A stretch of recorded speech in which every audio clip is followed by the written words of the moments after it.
Tell me if you know these names. Kelly Clarkson, Reba McEntire, Kane Brown, Lil Baby, Tim McGraw, Sexy Red, Blessing Offor, Miranda Lambert, BigXthaPlug, Ingrid, Andress, Bailey Zimmerman, Monsta X, Ella Langley, Thomas Rhett, Lauren Spencer Smith, and Ben Platt. Well, if you do, today's guest, Laura Veltz, has written songs for all of them. She's also written the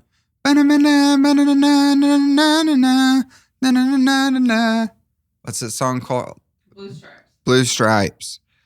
She wrote The Bones, Maren Morris, Speechless, Dan and Shay, 29, Demi Lovato, What If I Never Get Over You, Lady A, Drunk Last Night, Eli Young Band, Lonely Eyes, Chris Young, earning ACMCMA, BMI, NSAI, accolades. But wait, it gets better. She's a 4-time Grammy-nominated songwriter, recognized in the Recording Academy's inaugural class of Songwriter of the Year, non-classical, in 2023, and the first female ever to top Billboard's country songwriter chart. Billboard also named her the 2022 Songwriter of the Year, and I'm very blessed to have her on the podcast today. Please welcome Laura Veltz. It was funny when I DM'd you and you're like, I was like, is it Laura or Laura? And you're like, you must not be from here. Yeah. It was the first. How did you know that? Because no one has ever asked me how to pronounce it. And I'm not exaggerating.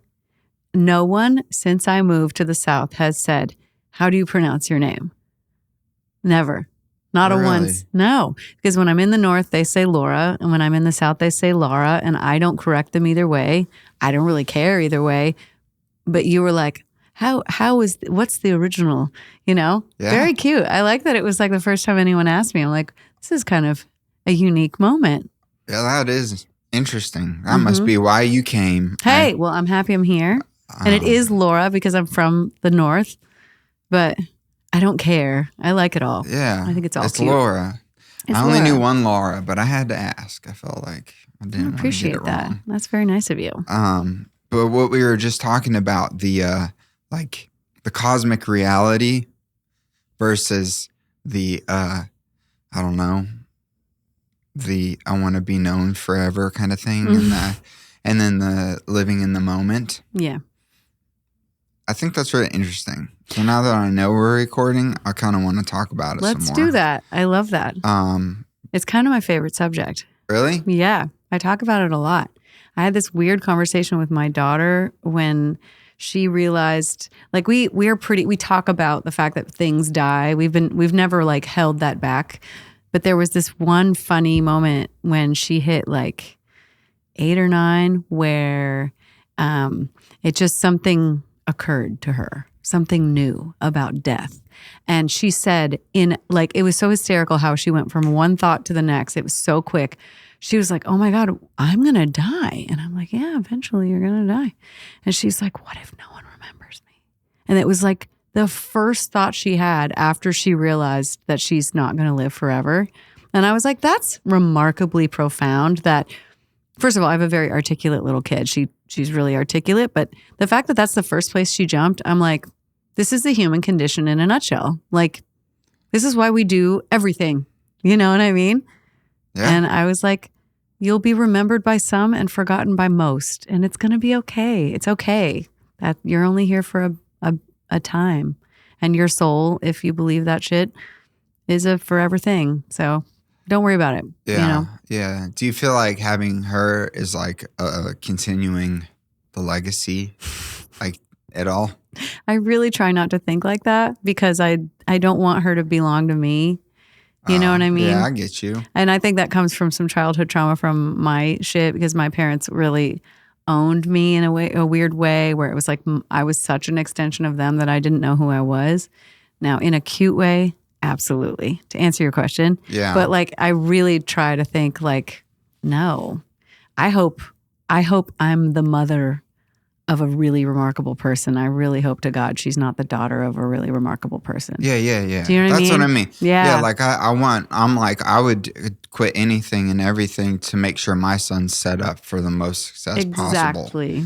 Like that's where my head's at. Totally. And it changed because before it was all about me. Yes. And then having a kid, you're like, oh, it's not all about me. Isn't it refreshing? It's like It mint. is. It's like the most wonderful feeling. It's so much better than being self-obsessed, I feel. Yeah, and then it gives life a whole new purpose that's way deeper than anything career-wise.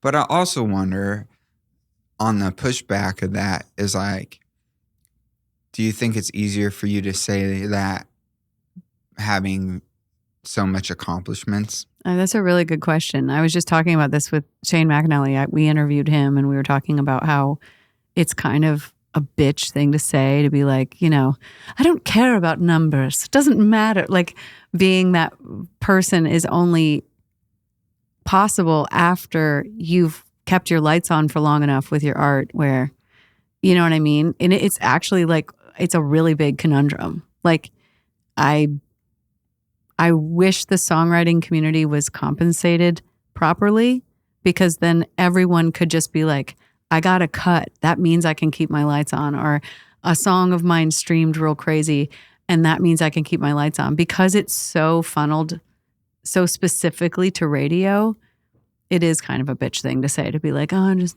just making art, Yeah. Because it's like, I've been able to ring the bell enough times to not worry anymore about finances. And then now I'm just like in my own playground. But the new songwriter has a different challenge. And I swear to you, everyone I know is trying to do something about it. Everyone I know is on the boards and in DC and arguing. David Israelite and Bart Herbison and all these people, they're arguing for these rights so that songwriters can have sustainable careers without having to have like monstrous hits. Like, that's the hope. I cross my fingers and pray and all the things. Yeah. We'll see.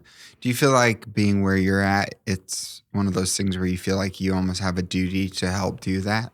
I do. And I also really enjoy it. I think that there's a interesting pivot with songwriters where they've achieved enough to be notable, and then they sign a writer, and then they're a publisher, or a label says, hey, come be a part of the record label process. I really resisted that, full stop. Like, I don't have any writers. I don't have a publishing company. I don't have a publishing arm. I don't work for a label. I don't, consult for a label. I don't do anything aside from songwriter shit. And it's because I thought to myself, I want to mentor this next generation, because I think I have my head wrapped around this in a way that could be helpful.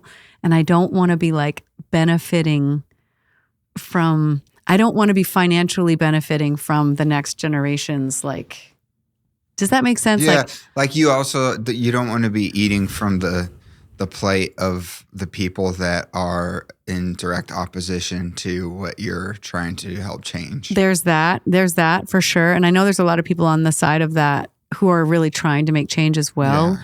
But I just think mentorship is a lost art, and it should be free. It's Word. Like, it should be free. Like, and I just don't, like, I remember there was this, like, someone told me one time, oh, you should do that masterclass thing, You've seen those masterclasses. Yeah. Like, I'm amazing at this. Let me like show you how to do it. Did one, yeah. And it's amazing. God bless him. Go nuts. And he's a special kind of genius that has a lot to teach. But yeah, I was like, how much do they charge for that shit? I'm like, you're going to get a young songwriter who is waiting tables and trying to make ends meet to give you $79.99 to learn? What the fuck is this about? They just say the thing. And that's where my podcast was really, that's how it was born. I'm like, I don't care if I'm so in the fucking hole, which I am. I have a feeling if your podcast people are in an interesting position where it's like, oh yeah, you don't know. The red. We're in the red. Deep. Same. We'll be in the red for a long time, and that's fine with me. It's like that's my love project. I want to help, and I don't want to do it and charge anyone. I just want it to be like, she wrote some great songs, she did some cool shit, and she helped the next generation. If that's on my tombstone, I'll be delighted. Yeah. Yeah. That's really cool that you have that philosophy, because I've always felt like mentors and mentorships are really important. Mm-hmm. And even like if you go back, I think it was like Aristotle, there was like Plato, but he was like Plato was meant like a protege. Yes. Mm-hmm. And Aristotle had another protege that was one of the greats, like I forget who they are. Socrates, yeah. whatever. They're all in a row, and one taught. I know exactly what you're talking about. Saying? Yes, but that's how it was, and like those, you see the output of what happened from mentorship from a young age, and then we just live in a culture that's like mine, take, and it ends up looking like a Ponzi scheme. Yeah. It just ends up looking like I won once, now I'm going to win twice, and then I'm going to win 3 times, and then I'm going to win 4 times, and I keep winning on the wake of the people I work with, you know? I don't know. It's fine. I know a lot of my colleagues do this, so I'm not trying to shit on anybody, but I just want to say, like, mentorship is a lost art form, and people should be giving it away. Like, I believe that with all my heart. It's Karate fucking Kid, man. You know what I mean? Yeah. It's like wax on, wax off. You know, like, he didn't be like, you know, wouldn't that have been so fucked up? And would that movie have done anything if Miyagi was like, and that'll be $79.95? Do you know what I mean? Yeah. It was just an old guy teaching a young guy a thing. And I'm like, I'm going to be an old lady teaching some young people think. That's my goal in life, is to be that. I love that. It's my dream. Because I was going to say, like, what is your, like, you know, overall, like, feel like calling, purpose kind of a thing? And that's interesting because not only are you the first to say that on my podcast, really, and come out and say like, because I've asked a lot of people like, did you have any mentors? And usually the answer, actually every time the answer's really been like, yeah, kinda, but like not really. It's always a person who said one thing that set in motion another set of things that led to another person who said another thing, and those people are important. Those moments are important. I don't know. There's more. There's so much more. I mean, Songwriter Soup is all about preventing, you know, this financial catastrophe that happens to so many songwriters. Like, they have a hit and it's catastrophe because they don't manage the wealth well. Or the FOMO. Oh my God. It's like the amount that takes people down and gets them out of their creative flow, and like stealing, like little things that happen by accident or on purpose, or you fall into the wrong hands, and like there's all these subjects that when I was coming up, I was just told, oh, you'll figure it out as you go. And I'm like, that's really nice and everything, but what if we didn't? What if we just gave them a hint? Like, maybe there's a, you know, skip the line vibe, like getting caught up in expectations. I mean, that's just everyone's albatross. It's mine too, but like, let's talk about it. Yeah. Like, I expect this to go perfectly. I expect this to go to number 1. I expect this artist to be the biggest thing. It doesn't always go that way. And people get so capsized by expectations. And I'm like, well, let's just talk about it. Maybe if I said, hey, I feel it too, but guess what? This is what happened to me. Maybe that person will feel a little less anxious, you know? Yeah. It seems like the move. What up, everybody? I need to tell you about Simon Says. What is Simon Says? It is my new favorite clothing store in Nashville. There was another place I was shopping, and then I discovered this place. And my friend Stephanie over there has dressed Midland. She's dressed Marcus King. She's dressed everybody, man, for red carpets, all kinds of things. But they carry these really cool brands that you can't get in Nashville, 11 brands. And the shirt I really liked. I got a long sleeve version and a short sleeve version of it. But this filigree and the stuff on the pockets, and it's a little stretchy. It's like really quality clothing. A lot of it's made in the United States, and it's supporting small brands that are doing art. Not just clothing, they're doing art. It's not about just money. It's about making a statement. It's about making a piece of something that you wear and you feel confident in, and you know that you like it because it's quality over quantity. Spend the same amount of money, buy half as much, get quality, and go say what's up to Simon Says Nashville.com. And they're in the Wedgwood, Houston area. It's a little south bottom into Nashville. It's a big circle. All right, back to the episode. What is one thing that you wish you could have skipped the line on that you had to learn the hard way? Whoa, that's a really good question. Some stupid, silly stuff like, you know, printing business cards. Like, what the fuck would that's something. It's a funny thing. It's probably it's more like having like a QR code now. You know, it's like, listen to my music, you know. When you first get to town, it's like you think that that's how people listen. It's like, no, you have to be here for years and you have to like get in the sauce and you have to like one song at a time, one co-writer at a time. It's like such a slow process. Thinking you can just be like, I actually had a business card. In fact, somebody sent me a picture of my business card recently and I was like, oh my God, that's so humiliating. But it said like songwriter on it. Like, what the fuck was that? But like, no, things like that. But that's a stupid one. The bigger ones are just like. Yeah, like as you got successful. Yeah. The bigger ones are really. What was a big like setback? Like, yeah.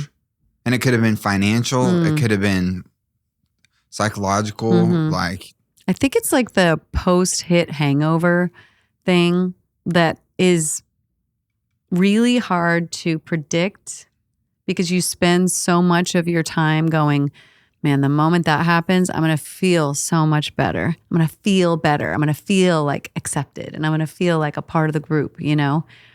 And then it happens and you have 1 week of being like, yo, dude, nice song. Congratulations. Ooh, I now know your name. 1 week. It's 1 week of your life. Yeah. And then it's over. And there's this weird hangover that says, whoa, it took me 10 years to do that once.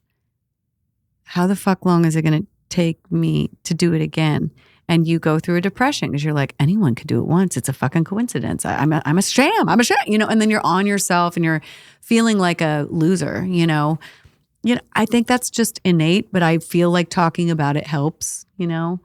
And it's real for everyone. And it doesn't matter what that bell ringing is. It could be a hit. It could be a Grammy. It could be a Grammy nomination. It could be getting into the Hall of Fame. I was just talking with a Hall of Fame songwriter and I was like, how are you feeling now? How are you feeling now? A hit just happened. And they were like, it's kind of weird. I feel retired and I'm still working. So like that, like that's a big topic. Was that Shane? No, this was Hillary Lindsay. We were talking about it. And she's such a transparent person who just says everything, but like she's still killing it. It's a bizarre reality. Like you're looking at someone doing so well and then, but the emotion behind kind of having your, you know, it's like someone giving you your flowers, you know, before you're dead. You know what I mean? Or like even before you're old. Like Hillary is still a young woman kicking ass, still doing the thing, you know? But yeah, I mean, it's trippy as fuck. And I've talked to a ton of people, like Hall of Fame people who have this weird mourning. Like it's a mourning spelled with a U. Like there's a mourning. Like, oh God, I'm still alive. Like grief. A little grief. Like I did it. Oh my God, where am I now? Do people care? Do they think I'm old? Am I out to pasture? Do I have any hits left in me? You know what I mean? Yeah. That stuff's trippy. And I think we should talk about it. I like that. I'm going to throw myself under the bus. Do it. I'll go under there with you. We can. Well, it was interesting because you're talking about helping songwriters and stuff like that. And I think there's a lot of people in my position. And I'll tell you what my position is. Please. And then maybe me being vulnerable can help some other people. Because basically, like, long story short, Haley and I moved here 6.5 years ago. And moved here because I had been coming for another probably like 6-7 years. And everyone was like, get to town, get to town. Like, we hear that. I don't know if you heard that. Oh, yeah. Yeah. And like, it was 10 years for you before you had your first number one, right? It was a little less, but I was hauling ass. Like I know on a it's supposed to take 10. Yeah. Yeah. It's 7? supposed to take. Was it 7? It was about 7. Yeah. That's what it was. So like I moved here with a naive, you know, business card idea, you know, like that. We all do it. We're all that. And then what ended up happening was I had to sideline all my music stuff because moved both of my parents out here. And then my mom passed of brain cancer while Haley was pregnant with our first child. Then we had our first son and then our only child. And then my dad passed this January. And so everything that I wanted to do career-wise just got like thrown out the window. Wow. And I don't say that like as a sob story because it's made me the man I am now. It makes me look at things very different, like our conversation at the beginning. But now I'm kind of like back to where I was when we moved here before COVID, where I'm having meetings and co-writes and all these things. And in that like beginning stage of, and I'm doing this completely separate of the podcast. Like I didn't use this podcast to try to leverage, like people don't even know I do music or anything. So this is kind of me being vulnerable, but I'm in those like meetings and like being set up on rights and all that. Sick. But how does it feel? It feels good, but it also feels, it feels like I'm being interviewed. And I think there's a pressure when I go into the room where it's like, you better write something amazing so this publisher hears it. And then they are like, oh, yeah, he wrote a really good song. So that gives me a better opportunity at maybe being able to get signed there. But then there's all these variables and who you're writing with and do you click and all that. And then when it's like, we have 3 writes scheduled, I'm like, well, I only have 3 chances to do something. Oh, that's too much. That's too much pressure. You get what I'm saying? Yes, I do. I do. That's too much pressure. Yeah. So it's like really stressful. Yes. It sounds stressful. And it's that. And then it's like with 2 other, like I did it with another publisher and I did it with another publisher, or I'm going to be, sorry, they're scheduling me on rights. And it's like, like this doesn't feel like it's supposed to be how music was. I understand. I get it. Now, what would you say to the person in my position or the younger you that's like, you're trying to like impress people almost, or like be like, hey, this is it's like what you I have one to offer. shot and you're like, now I have to perform now. Yeah, it's like a guitar player like having to prove they're a guitar player. Yes. So they're going to play all the notes they have as fast as they can in front of you. It's a thing. Instead of being like Vince Gill and playing like 3 notes or 2 notes. Exactly. And letting them hang for like, it's like a 30-second solo that has 2 or 3 notes, you know? No, I get it. And so. First of all, I feel like if I could wrap you in a blanket that says, this is everyone feels this. You shouldn't feel weird about feeling the way you feel. And just know that that pressure is normal. The way you react to it, let's talk about it. Because it's about how you react to it.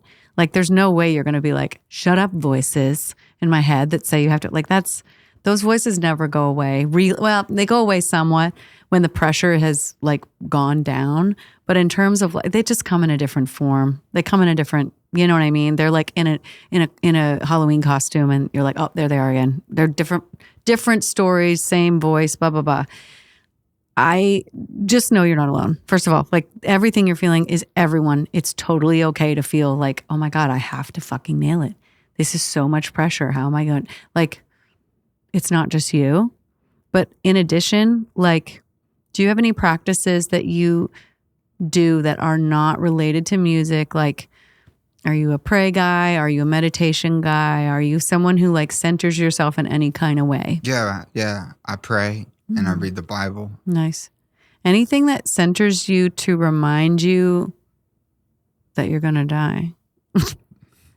Do you know what I mean? Yeah. Anything that circles you back to the fact that none of this matters and no one will remember it anyway. So you might as well have fun. I said this just recently in an interview, but like, I fully believe, and this is so fucked up to say, I'm having more fun than anyone. I'm having more fun than anyone. And I don't think that's fair. I feel like everyone should be having as much fun as I'm having. And I think you could have more fun. I literally think if you can figure out how to make everything you're doing with all these opportunities more fun and less like groundbreaking, because that's not even real. Here's some statistical things that could support your brain in that moment of pressure. At the height of your career, literally at the height of your career, you're going to write 150 to 200 songs a year, likely, okay? And 139 of those will never see the light of day, likely. One of them on a great year could be a hit. One. So putting pressure on these 3 songs with this one publisher, or these, do you know what I mean? It's like, it's about math. There's no knowing. You're not going to know. And also the market's changing all the time. Like 10 years ago, it was like sameness, be the same, do the same thing again, do that again, you know? The market is like, don't do any of that. Right now, it's literally like, don't do anything we've been doing. Do something different, do something ear-catching, do something off the fucking wall. You know what I mean? So you have a market it's like almost like you're in a fun house. You know what I mean? The market's changing constantly, and you know, you're with this person and maybe that person was in a grumpy mood, or that publisher thinks you're great, but has, you know, exactly the character that you were in that room, already has so many of the, you know, it's like the go-to is to blame self, I think. The go-to is to be like, if this doesn't work, it's me. And I am here to tell you that is the least likely. That's the least likely. You know what I mean? Mm-hmm. If the fact that you have publishers giving you these opportunities is the coolest thing ever, that means you're on your way. That means they hear potential, and they're not thinking, I need a hit. They're thinking, what's the through line that makes you, like, what's the thing that this person's bringing to all of these songs? Like, they're not listening for hits at this point. They're hoping for them, but they're not listening for them. They're listening for what you bring to the table so that they can book you 200 times in the next calendar year. Do you know what I mean? Yeah. That should take some pressure off. It's like thinking you have to, like, you know, Michael Jordan every song is so exhausting. It is exhausting. Yeah. And then I got home last night and I was like, man, I suck at songwriting. Seriously, like, we all do it. That's how I felt after it. Yeah. And I had brought in one of my favorite ideas that I've been saving forever. That was like this really cool groove on like guitar thing. And I was like, it's so sick. It feels so good, but the lyrics just suck. Like, so it was defeating. But that's really encouraging. Knowing that, like, don't discount that is you getting good at songwriting. Oh, this is the best part. That part sucked. Next song, make sure that doesn't. It's like you're learning every single time you write a song. You're learning how you're a publisher. You know what I mean? Yeah. Like you have to play part publisher a little bit. And the fact that you have that skill already, you should be like, cool, I know what happened there. Yeah. Some people don't. So here's a question. So you have to play part publisher, but there's also that little part publisher voice in your head that can come from like a million, what it feels like, publishers. Because it's like, you met this publisher over there. They said this. One time I sent the same song to 5 publishers and I did a TikTok about it and I read all of their emails back. I have to look at that. Yeah, I want to see that. And it was like, oh, this is a great song. Didn't ring the bell. Like, oh, this is cool. Like, it was so all over the place because it was all opinion based. And it was just like kind of an interesting thing to me where I was like, oh, okay. And that can be exhausting, especially if you're which hanging voice your do hat. I listen to? Yeah, I know. Yeah. And which of these publishers?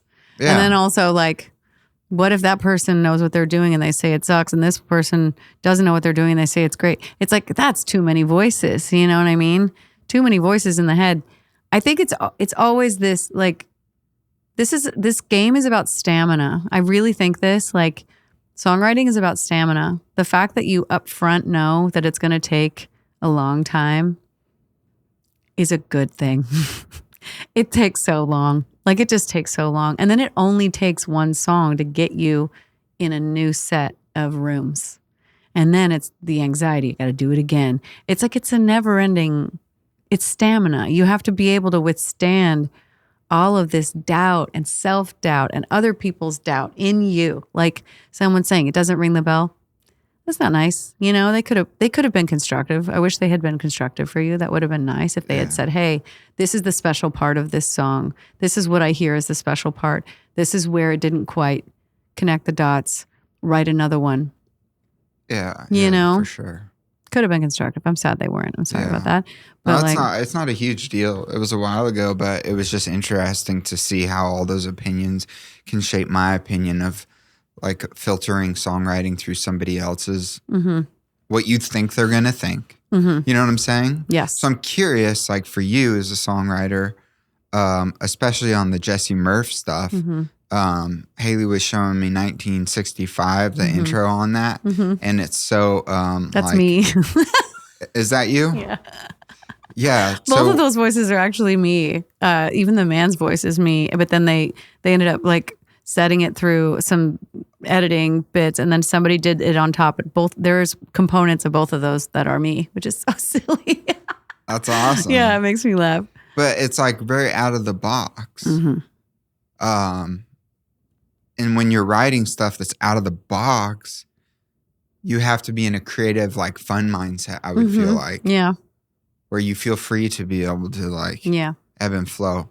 So I'm curious in particular because her sounds so different. And the first time I heard Blue Strips, I was like, what is this? Just because it comes in with the chorus. Yeah. And I was like, this is the catchiest thing I've ever heard. Yay. Yeah. And I was like, and then like it's hip hop. And then I watch like who are her or who are the people on Spotify that listen or their listeners. Yeah. Like, where did they go after her? And Morgan Wallen was the first one. That's wild. That's wild. And I was like, I see that connection. Yeah. I see it. But I mean, you've been such a chameleon and you've been in all these spaces in the hip hop space and rap space and pop space and country space and Christian space. How do you get out of the mindset of like, these are the rules, this is the box, to like, whoosh, like I'm going to punch through the box? Yeah. That's one question. And did it require you getting a number one before you could start thinking that way? Yeah. Let me answer your second one first. Yeah. I like thinking outside the box and this is about commercial songwriting, staff writing. I'm a support. I am the conduit. I'm not the thing. I'm not the art. Do you know what I mean? I'm just helping people find their voice. So yes, the credibility, piece is sort of at least in my experience, especially because I started in country and it's the most rule book genre of all time. Like pop has less rules. Actually, Christian music has a ton of rules too, but like hip hop doesn't really have the same set of rules. You know what I mean? So I learned in the most rule, structured version of writing was the place I began. And I do think I gave myself permission to like move on to different things. Maren was sort of my gateway drug of like, what else though? Like we were still doing country, but we were being idiots. Like we were just saying off the wall shit for fun. And I was like, oh, I like this. I like this a lot. So I do feel like you do need to like, you have to play by the rules to know how to break them. Do you know what I mean? And to me, breaking them, the rules are so ingrained in me that breaking them always comes out commercial. Like, do you know what I mean? Like, I don't break them and go like, let's just put a cat meowing in the back. Like, I'm not so off the wall that I'm not playing by the same sort of like, we want people to hear the music. Do you know what I mean? We want people to like the music. So I feel like that's so ingrained. It's so phantom power. Like I'm just doing that. Do you know what I mean? But then when I myself, having learned all of that, I'm like, what could we fuck with that just makes this look like weird? You know what I mean? Like I feel like I'm in a lucky position to be able to do that. And I do think as a new songwriter, and this could be different with the TikTok generation because you could start off weird and it could stick to the wall. I don't know. I just know my journey. I needed to learn the rules and I'm happy I learned them because now everything comes out palatable for the human race, even if you hate it. Do you know what I mean? Can you break down the rules? Whoa. Yeah, maybe. I mean, I could try. I feel like clarity of thought, economy of words, not necessarily numbers of words, but numbers of sounds of words or like, even if you have a ton of, wow, I just jumped around quite a bit. Let me start over. Yeah, because it all just flows out of you. Because there's just so freaking much about music that I can hear the rules. Like there's a arc of a story, For instance, like when you're in your bedroom and you're writing for yourself and you're like 11 years old and you just got your first guitar and you're like, I am sad or whatever. Yeah. You're just in your bedroom expressing, and you're in school and you're reading Emily Dickinson and you're looking at words in this way where it's like just descriptions and mishmash and insert this here, insert that there. I think the rules you learn when you switch to writing commercially are the perspective has to be consistent. So like country music rules to me are if you're in a moment, you have to stay in the moment. Okay? So if it's like sorry, Ella Langley and Riley Green. Oh yeah, the song that they yes, won the one they just got nominated. for, Yes, and it's so good. Like they stay in the moment, but they go. This is what I was like. The verses are all. Wow, I'm all over the place. I hope this isn't ridiculous, but like the verses are all. This is what was going on in my mind. The rule in country says that's what we're staying in that mindset for the verse, and then. The chorus is like, and then I said, conversation, and then he sings his verse. This is what I was thinking in my mind, conversation chorus, That's a rule. That's like they followed the rules. Do you know what I mean? They stayed in the moment. In the moment. If it's a moment song. Versus a story from beginning to end song. Yes. If they had said, I was, I saw the cowboy hat. Like she's talking about the guy. Yeah. And she was just like, and the moon was glowing blue. It like would have taken you into poetry land instead of exactly what she was thinking in her head in that moment. Like, and I feel like when you're in your bedroom, you're like, you don't care. You're going, oh, I'm talking about me. I'm talking about the moon. When you learn, it all starts funneling into perspective, consistency. Like, the perspective of the song is coming at you from this direction, hits from this direction. Very rarely. And even that song is kind of bravely taking it. It's in my head. It's out of my mouth. It's in my head. Do you know what I mean? Mm-hmm. Pop music, it's totally different.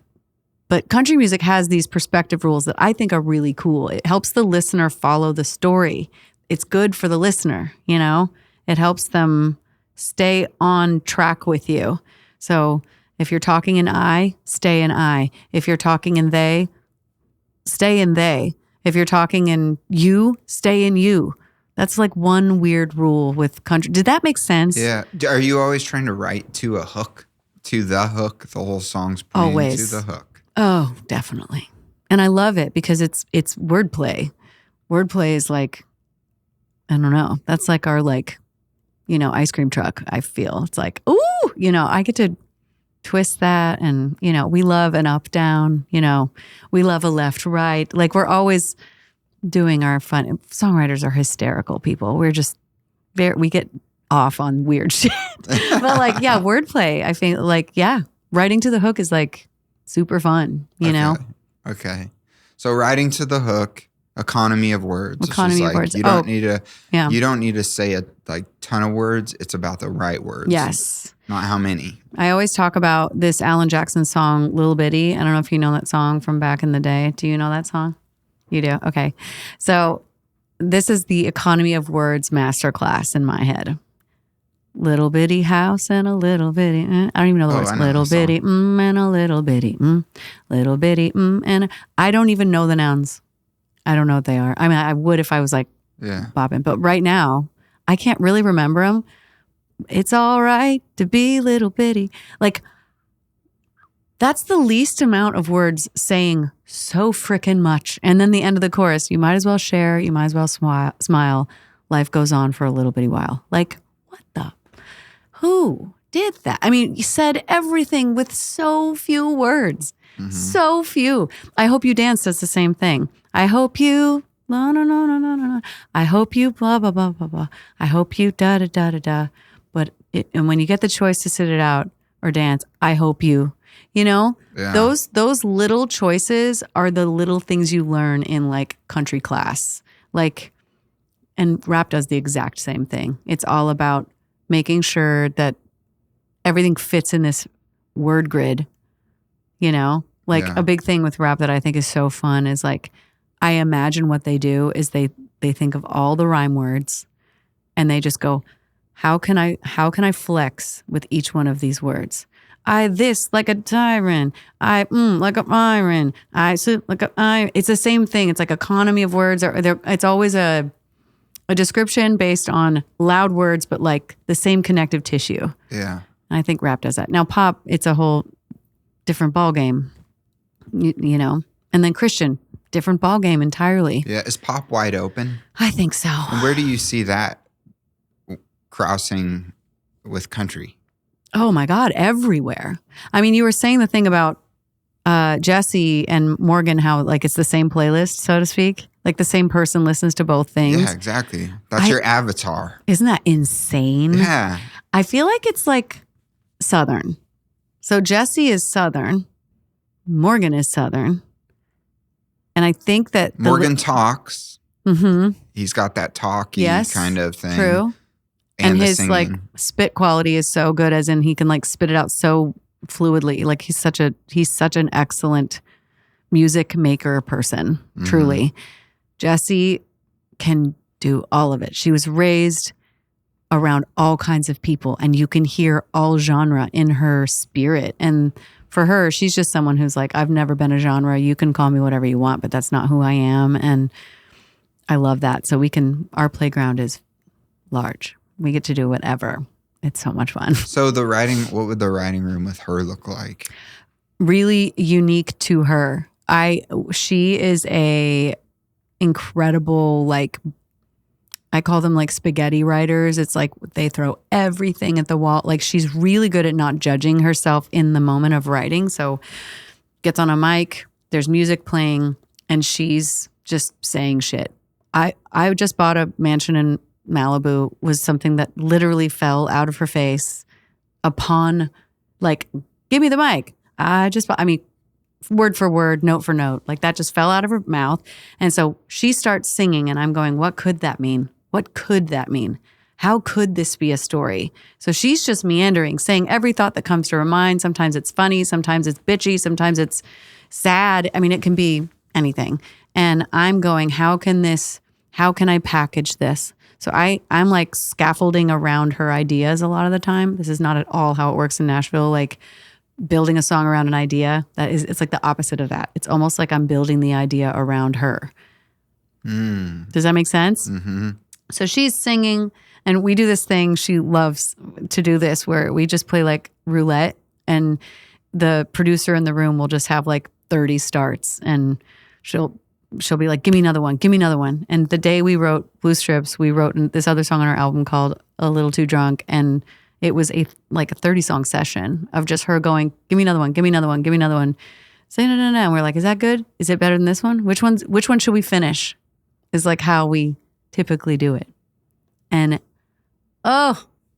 it's like nothing I've ever done. Like it's not the same as what I learned to do here. So she feels a creativity to get on the SM7B or whatever, and there's a track going, and it's just like, I'm going to just like start singing over this and see what feels right. Yeah. And then the story is going to pop its head out from something I might say that'll make me think of something else that'll make me think of that. And then you're like, okay, there's the Malibu thing. Then like, where would we go from there? Exactly. As your songwriter that was trained. So you have that trained part of you that's commercial, that's taking these other parts and putting them together. Yeah. And we do this really weird thing where we share a doc. Like, I'm sure you either do notes or docs. Some people are notes people. Some people are docs people. I meander. But we do this thing where her computer is open and my computer is open. And I'm writing down everything she's saying. But then I'm adding stuff to her doc in real time. So she's on the mic. We are not speaking. I'm just typing and she's reading and saying things, seeing what she herself said in addition to my idea next to it. And then her idea will evolve and then I'll let it. It's very quiet, actually. Our writing sessions are really bizarre because like I'm just editing what she's doing in real time and then it's coming out more polished. And I mean, to the untrained eye, I'm just sitting there on my phone. You know what I mean? But she's looking at what It's bizarre. Because you can see the cursor of the person that you're sharing the note with. Precisely. And they see, and as you're writing, it's like showing up on your screen. Yep. So and every now and then, that's cool. It's so fun. And every now and then I'll just be like, okay, add in this part of a potential story. And she'll be like, ooh, cool. And then get back on the mic, go into her zone and add that emotion into whatever she's singing. It's really fun and weird and fun. Mostly just perfect. So is that its own entire thing? And is every artist their own entire thing? Yes. Okay. Yeah, because first of all, she trusts herself implicitly, so I can relax about her identity. If she says it, that's her. She trusts herself. There are some people who are magnificent singers and some even good writers who will not trust themselves on a microphone to just babble. Like, that's a scary thing to do. I mean, it's scary. You know what I mean? Yeah. But she trusts herself, so I can depend on that. I think Mayer does that a lot. I bet. I think I saw a Zane Lowe interview where he was talking about, like, he'll just pick up a guitar. Yeah. And if he has an idea, he'll just start singing random words over it. I'll bet you, too, because he's alone, it hits different. Like, he writes alone. Like, that's the thing about trusting. It's like if you have a songwriter in the room, you have to be not embarrassed. Like, he's not embarrassed in front of anybody because he's just all by himself. The only thing we hear is the finished product. With a songwriter in the room, I'm witnessing the trash. You know, I'm going like, no, yes, you know, and that's part of it involves like some confidence, you know, and not everybody possesses that type of confidence. Some people come in with like really thick, like developed ideas that they let me help them like make more, you know? Really, back to our mentorship thing, it's almost like you're a songwriter, but the songwriting is really mentoring. I mean, I feel mentored in those settings just as much as I hope I'm doing. You know what I'm saying? I do, though. Where I really it's almost do. like you have a mentor role to be like, all right, like I know how to construct a song, an artist. I'm going to take your crazy whoever this person is and help you do that. And I'm going to be the Mr. Miyagi in this writing session to make sure that the wax on, wax off is making sense. Yeah. That's sick. I love that idea. And I agree with you. I also think that part of getting older is I get to play with kids. I get to play with like the freshest, most like young, right out the chute, new ideas in their 20s. The fact that they trust me to do that is a freaking miracle. Like, I'm 25 years older than Jesse Murph. Like, the fact that we can sit and have like a colleague moment is insane. And I think it's because I respect her youth and she respects my tenure. So it's equal. Like, so I feel mentored in other ways. Like, I feel like I'm learning just as much, which is my philosophy of life. It's like forever student. I want to learn, you know? Yeah. And so I feel lucky to be in those settings because I'm learning just as much. When it comes back to this Nashville thing and the younger person, not everybody's going to be like Jesse. I don't think that's an artist. And just like side note, like I moved here to get a pub deal, to get a record deal, to become like, because I wanted to be an artist my whole life. Gotcha. So right now I'm working towards cutting a record. And so here's something that I know a lot of people struggle with, myself included, is who am I? And one of the things that I've heard from a lot of songwriters is like people that are very sure of themselves. And that's really important to have as a quality of an artist. And again, just like songwriting, the artist thing, and I've heard it so many times in conversation where it's like, man, like I cut this song, but it wasn't really me, or like, you know what I'm saying? Yeah. And it's like, I wasn't really me. I should have been me. And then there's the new me, which is the record that comes out right after. And they're like, forget that old me. Yeah, that's when they leave the record deal or the record label and put it out independent or whatever. Exactly. You know? The new me. And this is the new me. Yes. Me being me instead of me being who they want me to be. Right. Which is fair. So I have that game that I play in my head where I'm like I grew up on Laurel Canyon music, like Fleetwood Mac, Eagles, Crosby, Stills and Nash, Jackson Brown. Like these are my favorites. Yeah. And that's what I like to channel. And then you get into a writing room and it's like, well, am I just trying to be the Eagles or am I trying to be me? And that's like this weird, again, inner conflict where I could be really hard on myself. And then you're like, are you actually an artist because you're asking yourself these questions? Do you know what I'm saying? Yes, I do. I feel like you're an artist either way. If this doesn't work, you make art should just stay in there. By whose standards, Yeah. And I understand the quandary of like the who am I thing. I get it. And I do think that it is a lot easier to work with an artist who is so emblazoned about who they are that I'm just helping them put wrapping paper on it. Like I'm not helping them figure out who they are, which I've done that too. And it's honestly extremely fulfilling, but it's also like the likelihood of it working is different because then I'm the fingerprint on it and it's not their full fingerprint. Do you know what I mean? But I just want to say like, there's room for everyone. That empathy and sensitivity you're describing, it's really endearing. So like the idea of saying like, no, harden up, so like it's hard to even recommend that. Like you're so empathetic, you have such a transparency. It's like, why would anyone want that to go away? So maybe it's just about figuring out, how to live 2 feet that way. You know what I mean? Going like, I am. And we're constantly changing, and I'm constantly and the market's changing. I hate to even talk about the market, but like the market's changing. Like everything's always changing. You don't know whether this is songwritership, but maybe it'll be a little part of it. It's like I had my hits in country when pop country was taking over. Okay.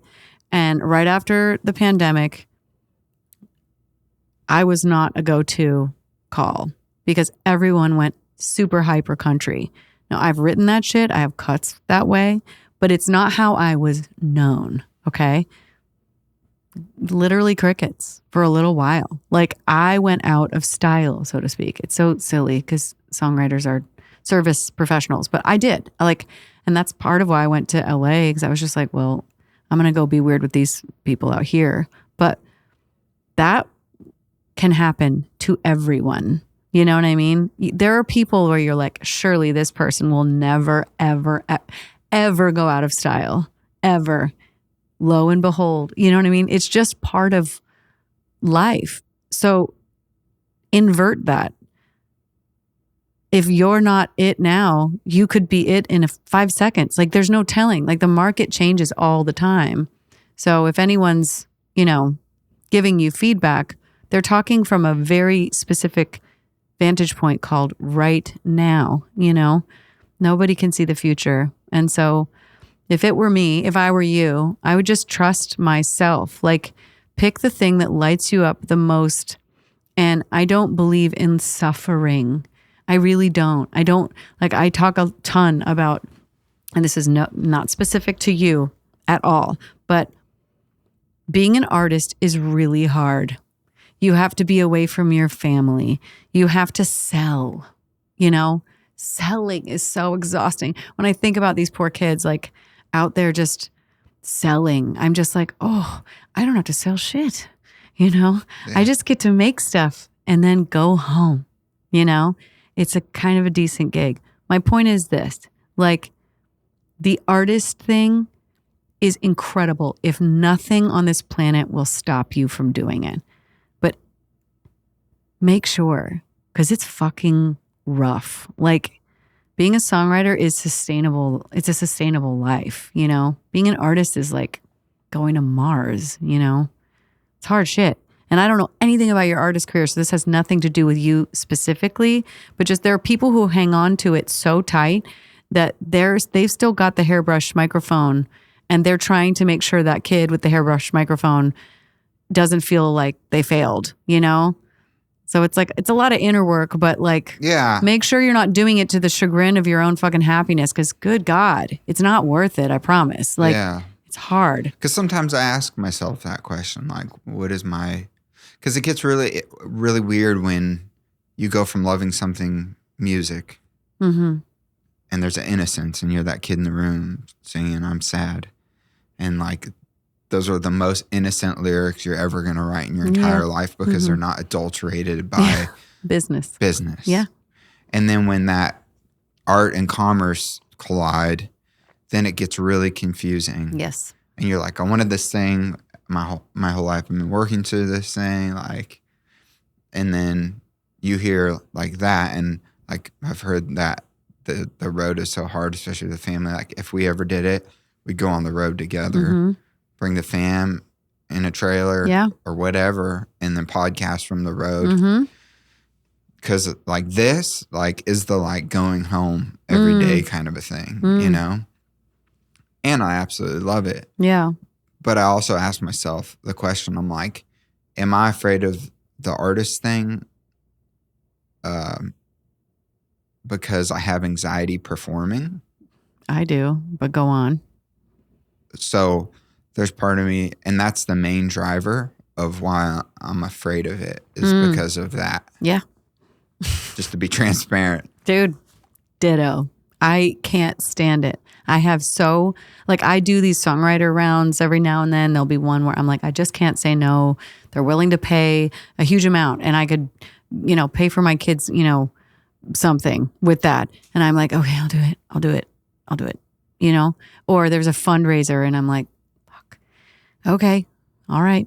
I'll do it. And you know what's funny? I'm a fantastic performer. I'm hysterical. Get up there, funny, can sing, doesn't matter.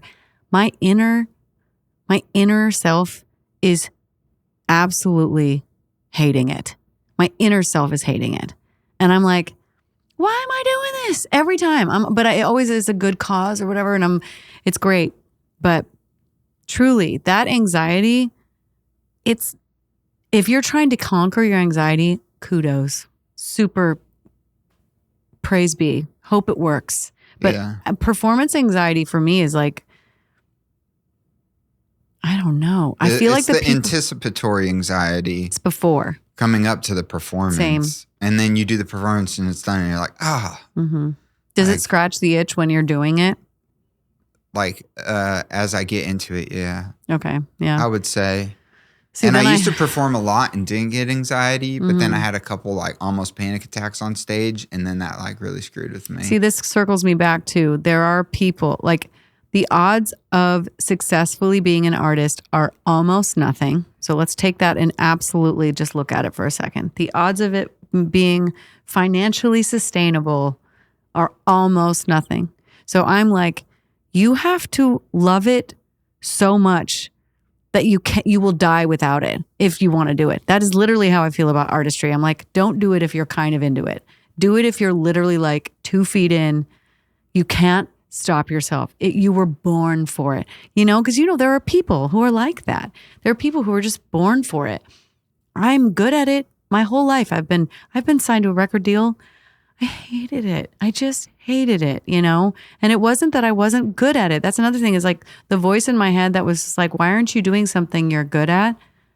Why are you wasting a commodity of yours? Like, this is a gift that you have. Why? I can relate, my friend. And I'm too old to waste my time doing stuff I don't enjoy. That is just facts for me. Do you know what I mean? Yeah. I want to do things I enjoy all the time. Life is hard enough.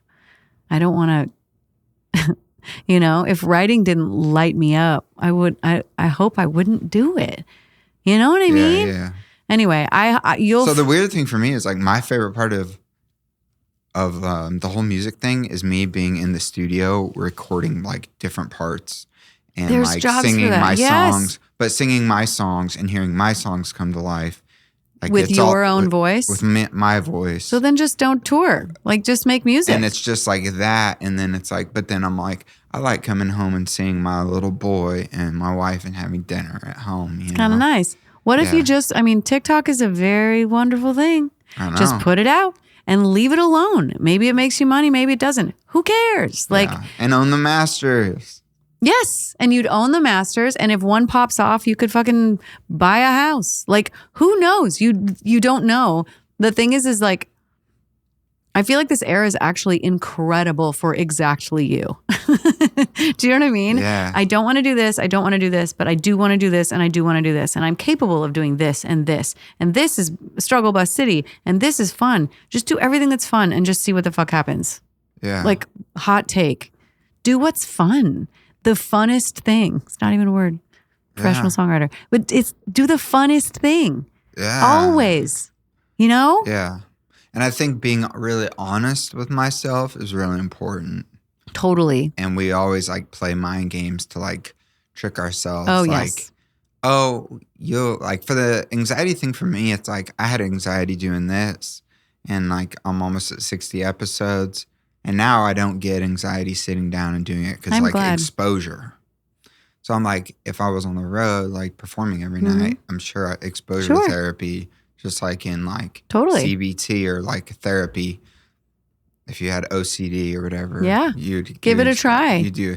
Yeah. You know what I'm saying? So like there's that part of me too, but it's just always an inner turmoil. And I know if I have it, it's other people have it too. You're absolutely right. And they do. I mean, I know people who have extremely successful records that are still saying, I get anxiety and I just feel like I have to, and it's working now. Do you know how much harder this gets if you make money doing it? Like a lot of money doing it? These decisions become a whole lot harder with money. You know what I mean? Yeah. So. And you see it in that Avicii documentary. Yeah. Where he's like, you can see him like canceling the tour or whatever at the end of that. Yeah. And he's like so like over it and done and has anxiety. And it was like he was such a prolific part of music. Yeah.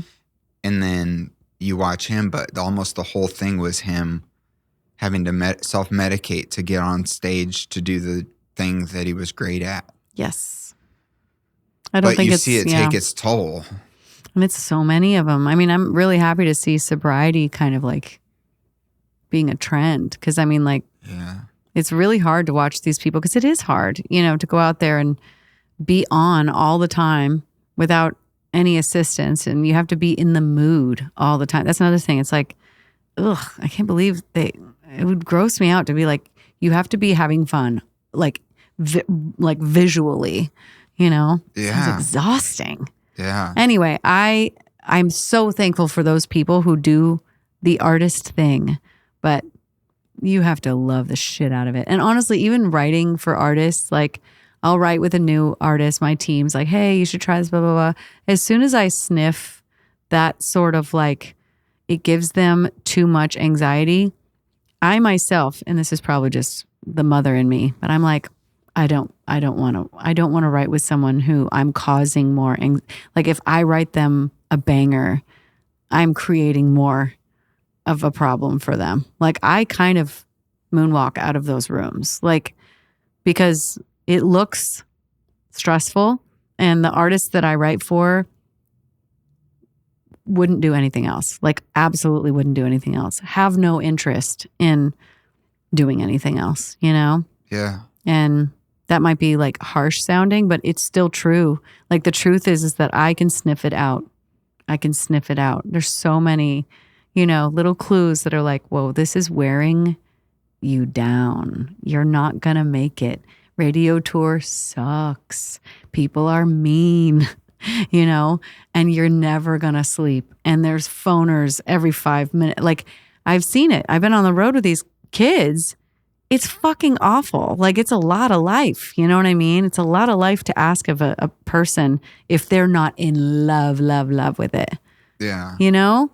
Do you do bus runs? I did for a long time. I still do them here and there, but not as much. Just because I think people don't like. They know I have a bunch of kids. They're probably like, we'll ride with her when we go back to Nashville. Is that where you saw that artist lifestyle though? Surely, and it it hurts. I mean, it hurts people. There's a lot of substance abuse, and there's a lot of anxiety, and then some of them are just like, this gives me life, you know? Yeah. And I'm like, I want that, because I wouldn't wish it on anyone, you know? Because once you go, you kind of can't undo it so much, you know? Yeah. Do you know what I mean? You can change gears, but like you can't unfamous. Do you know what I mean? Yeah. And fame is hard. Yeah. I feel like I'm like, I don't know what Stapleton's like on the inside of his brain, but I feel like, you know, coming in at an older age and being a little more mature and that whole thing, he doesn't seem like he does it because he wants to be famous. In fact, when I saw him live before we moved here in Sacramento, I don't think he really looked at the audience the whole time. Yeah. He just kind of had his head down. He's making music. Yeah. Yeah. And it was just like, he's not interested in fame. And that's kind of how I feel. Yeah. Personally, I'm not interested in being famous. But then you have this thing where you're like, I feel like I was called to do this. So and you should just make music. It sounds so fun. It's something I need to do. Just make it and put it out and own all your masters, and whoever listens to it and onward and upward. I mean, Stranger Things. If you feel called to it, that's huge, and that's a big statement. Feeling called to something is a statement. Yeah, it's a weird thing. It's like you can't I try to run from it, and then it's like come back. You know. You should listen to the episode of Songwriter Soup with Emily Wise Band. Yeah. Just because I've had her on. Yeah, she's amazing. She's a dear friend. I've known her since she was like a teenager, but she obviously has had this like love-hate relationship with her artist career pursuit. It disappears, it comes back, it disappears. Oh my God, it's been so tumultuous for her, and she like talked about it so in depth that it was like, this would be very soothing for people who have a hard time saying I've tried hard enough, you know. I've done enough. Yeah. You know? I think that what you're doing is awesome. And I loved listening this morning to it. Oh, thanks. Yeah. I feel like I've talked your ear off. Oh, and God. It's late in the I've day. gotten lost. What time is it? I have no idea. Oh, Lord. It's fine. I know when I'm due home. I'm good. But I was going to say, it was interesting because my whole thing behind this podcast, it's kind of been like niched down where it's like songwriters, artists, and like music executives. And just to try to showcase kind of like what you're doing, the like humanity side of things. Because like with artists, I'm sick of talking points. Like I want to know what the artist's struggle is. Like you fly on a private jet. We don't relate to that, but can you tell me about your struggles in your marriage? What's hard or whatever it is. Yeah. And so my thing's been to like try to open the door to help people, and on the mental health side too. Like that's something real big to me. I love that. Because but what you're doing is very, I think, along the lines. It is. It's in the same family. It's like, we're definitely in the same family of the altruism aspect, I guess you could say. And so it's like I want to get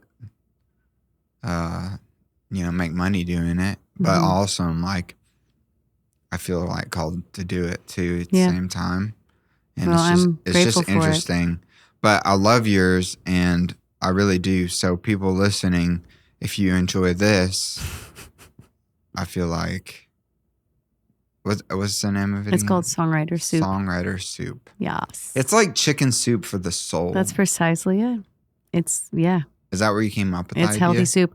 I don't remember. I like soup a lot. It sounds so silly, but I do make a lot of soup. I hate soup. You hate soup? Even the word. It is a weird word. No, actually the word can go to hell. But the concept of, again, yes. Yeah. I get that.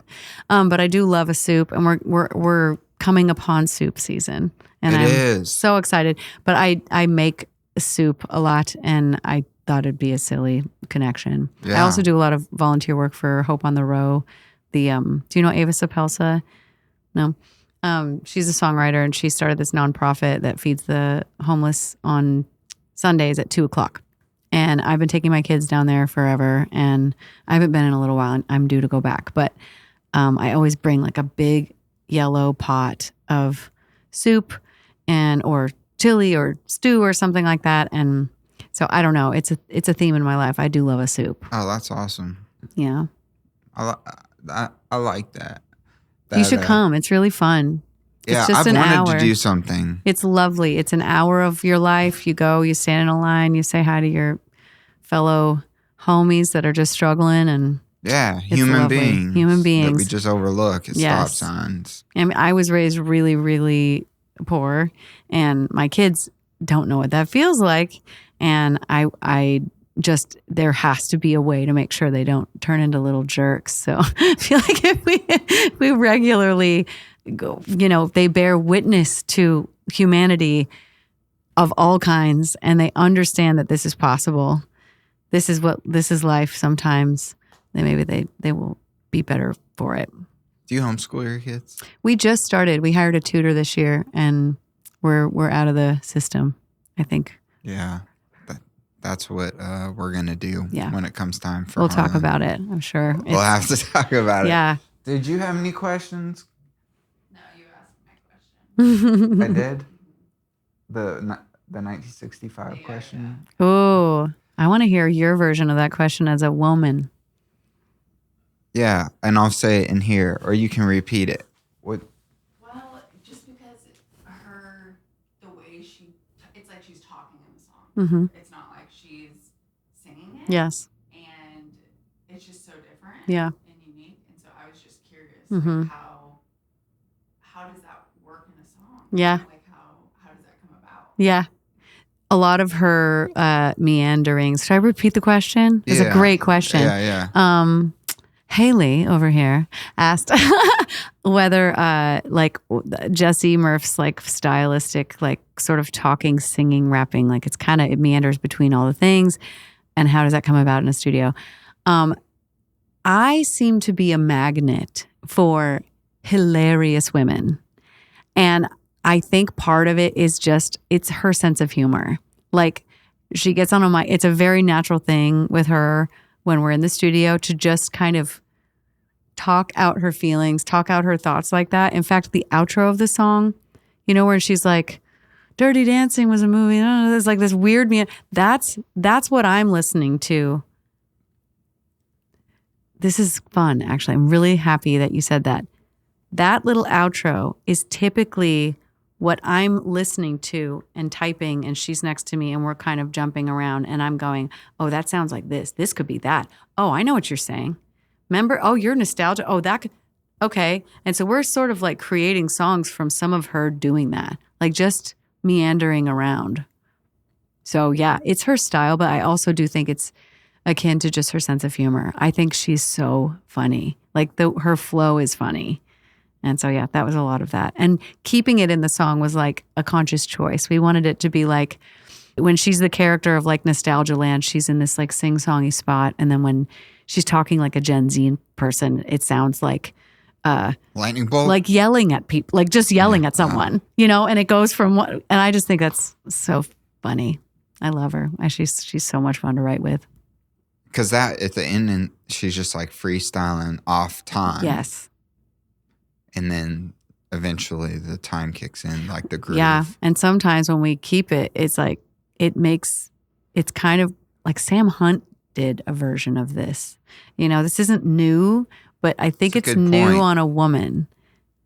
I've never heard that on a woman. So maybe that's what makes it sound so fresh, is like, just because it's the first of its kind. Yeah. That's why people like it. Yes. And I also think it's why people hate it, which we know the song has like a pretty, polarizing response. People took some of it very literally.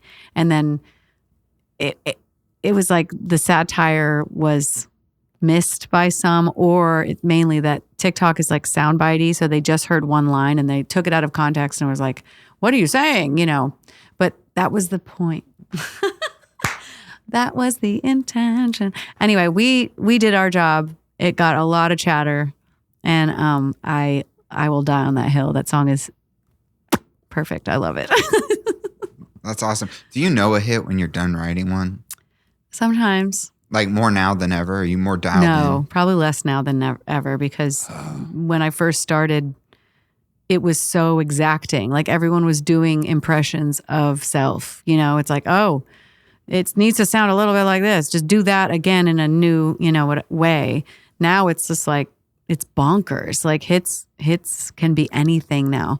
I mean, I don't know if you know Artemis, like that song, I like the way you kiss me. Ah, na, na, na. It was overnight. That song was number one overnight. It felt like 5 seconds, like TikTok just went, we love it. We love it. You know what I mean?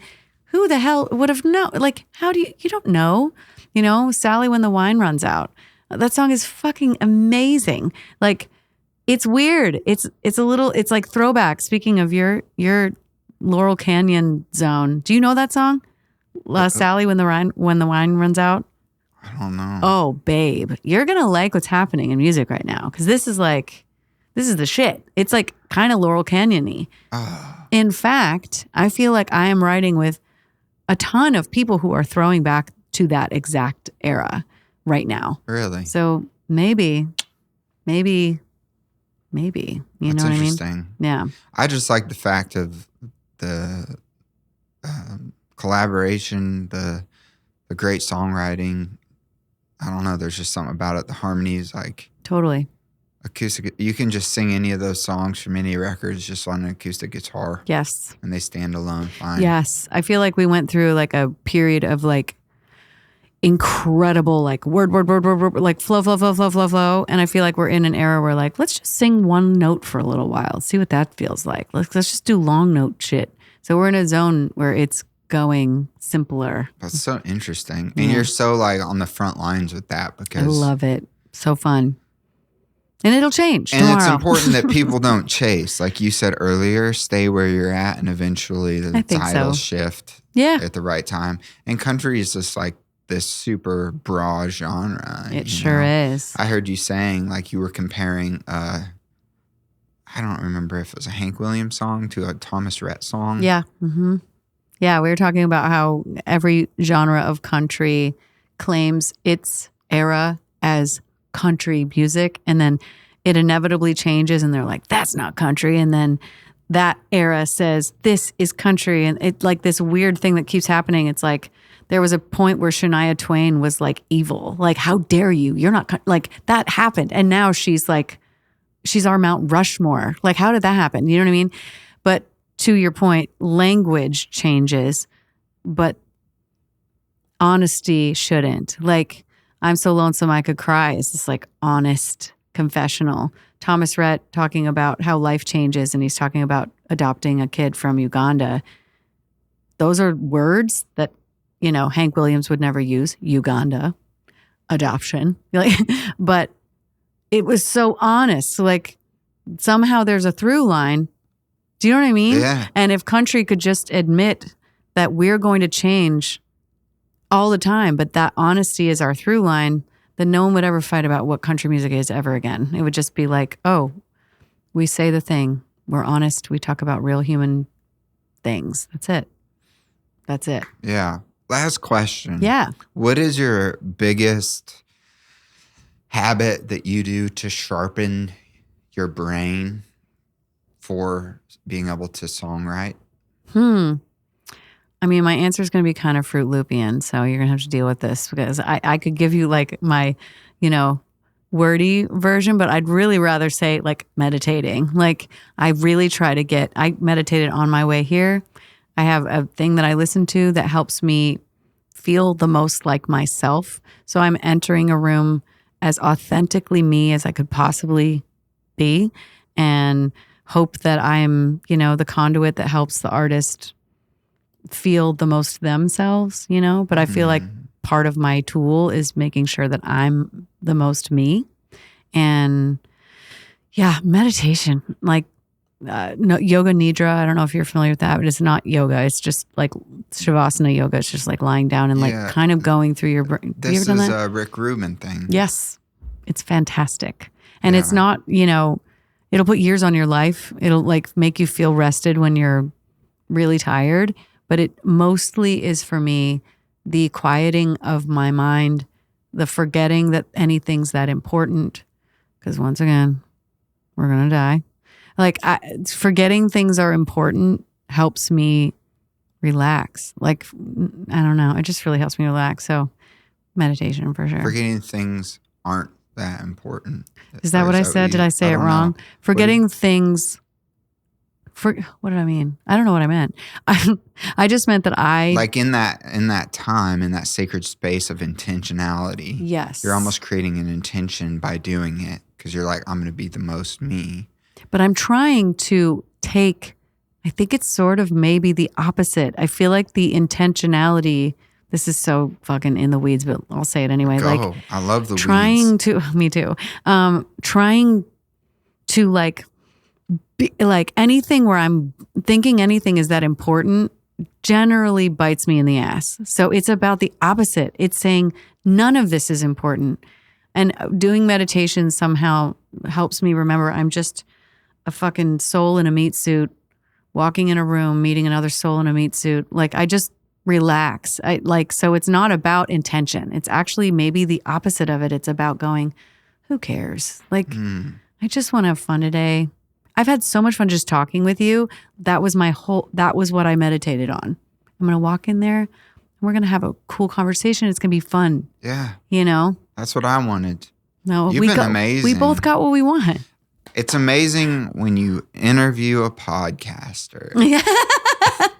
Yeah. They know how to talk. And songwriters too. Well, I'm excited about what you're doing. And I think what you're doing is really special. Like, the more songwriters are talked about, the more likely our rights will be corrected somewhere along the way, because it's bad. It's bad right now. And I do think it'll get better, but the more people know who we are, the better. So thank you for that. Yeah, thank you. And I think like the mentorship thing and you being so open and honest about it, like I hope this episode brings people, like it's a little mentoring session, hopefully for some people. So. You know, it's not like thousands of people can sit down and be, you can't be Aristotle to everybody, but. Well, that's why this era is so great, because in a way, it's like. Now you can Now be. you can. Yeah. You can exactly. if it's just who wants to listen. Yeah. Yeah. Well, thank you very much. Thank you. It was great to meet you. It was great to meet you too. You got a really good vibe. Oh, thank you. You do too. Yeah. I don't know. They call it like high frequency or something. Yes. I am a zinger. I do zing a little bit. You have no, but like good. I'm like very chill, like but you're like very like. Yes. I get that. You're chill, but like also like. I don't think I'm that chill. I might just be like. You're chill, though. I can feel that. Oh. Well, boom. Whatever. All right. For people that want to follow your songs, work, what you're doing, where should they go? Yeah, Laura Veltz. Instagram, TikTok land is Laura Veltz, and then my podcast, Songwriter Soup, and I have all kinds of like Apple playlists and Spotify playlists and all that stuff. If you want to hear my songs. Yeah, and you have what 40 out in 2025? Yeah, it's a lot. It's been a crazy year. It's been so. Are you going to fun. get the like quadruple play award? No. I haven't had. I've had one hit on country. Just this fun fact. No, I've had one hit on country radio. I've got a hit going on a different genre. I have never won a triple play. I don't know if I ever will. We'll see. That's crazy. Yeah. Like back to numbers. Yes, exactly. It's not really a goal of mine. I just hope I write good shit and move people. Yeah, I think that's great. You've let go of a lot of what we hold on to. Well, I'm trying and I work on it for sure. It's not automatic. I think we need to talk meditation for real. Yeah, let's do it. Yeah. Haley was talking about it the other day. So, all right. I'll give you my your playlist. Sorry, yes, all right. Yeah. Well, thank you. Thank you. And that's a wrap on today's podcast with Laura Veltz. Thank you so much for being here. And again, please, if you digged this, share it on your social media. Put it on your story. I'll repost it. Tag me. Like, subscribe, share. All of these are on Spotify on video and YouTube on video in 4K, high definition, cinema quality. Thanks again, and be kind to someone. I'll see you for the next episode. Peace.